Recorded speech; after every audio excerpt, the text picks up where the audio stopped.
జల్పల్లిలో జంతువుల కళేబరాలను తరలిస్తున్న డీసీఎంకు కొందరు నిప్పు పెట్టిన వ్యవహారం ఉద్రిక్తతకు దారితీసింది. ఈ సమాచారంతో అక్కడికి చేరుకున్న సిపి అవినాష్ మహంతి గొడవపై ఆరా తీశారు. కొందరు వాహనాన్ని ఆపి దాడి చేసి నిప్పు అంటించారు. పెద్ద ఎత్తున గుమిగూడిన యువకులను పోలీసులు చెదరగొట్టారు.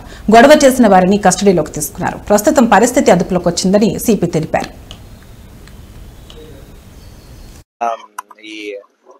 మనకి బార్డర్ మైలార్దేపల్లి పోలీస్ స్టేషన్ లిమిట్స్ లో జల్పల్లి దగ్గర మనకి ఒక ఇన్సిడెంట్ జరిగింది. ఒక రెండు ఈ వెహికల్స్ డీసీఎం టైప్ వెహికల్స్ లో ఈ యానిమల్ క్యార్కస్ రిమైన్స్ తీసుకువెళ్తుంటే ఇక్కడ కొందరు దానికి ఆపి దాంట్లో ఉన్న వాళ్ళ డ్రైవర్ వేరే మంది మీద దాడి చేశారు. ఆ బండి డ్యామేజ్ చేశారు. ఫైర్ కూడా టైర్స్ కి తగలపెట్టారు. సో అది ఇన్ఫర్మేషన్ వచ్చిన వెంటనే పోలీస్ వచ్చేసి క్రౌడ్ కి డిస్పర్స్ చేసింది. ఆ ఇన్సిడెంట్ లో ఉన్న వాళ్ళకి కొందరు ఇన్వాల్వ్ అయిన వాళ్ళకి కొందరికి కస్టడీలో తీసుకుంది. అండ్ అది కాకుండా అక్కడ ఇంజూర్ అయిన వాళ్ళకి పోలీస్ స్టేషన్ తీసుకొని వాళ్ళ కంప్లైంట్ తీసుకొని వాళ్ళకి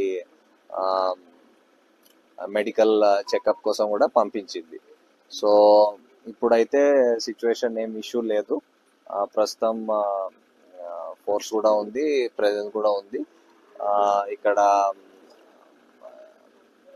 బోత్ రాచకొండ అండ్ హైదరాబాద్ నుంచి కూడా ఆఫీసర్స్ వచ్చారు. సో బికాజ్ ఈ ఏరియాస్ అన్ని చాలా కామన్ ఏరియాస్ ఉన్నాయి. బార్డర్స్ కూడా దగ్గర ఏరియాస్ మిక్స్ అవుతూ ఉంటాయి. హైదరాబాద్, సైబరాబాద్, రాచకొండ అది. సో అందరు ఆఫీసర్స్ కూడా ఉన్నారు అండ్ కొంచెం మంచిగా పెట్రోలింగ్ చేస్తున్నారు. So as of now there is no issue.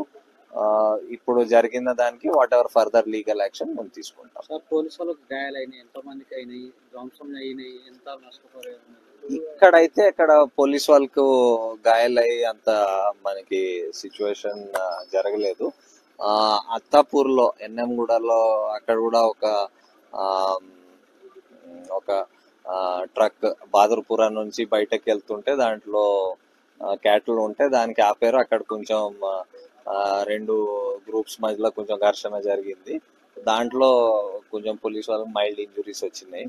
అది కూడా అక్కడ కూడా ఇప్పుడు ఫోర్స్ వచ్చేసి క్రౌడ్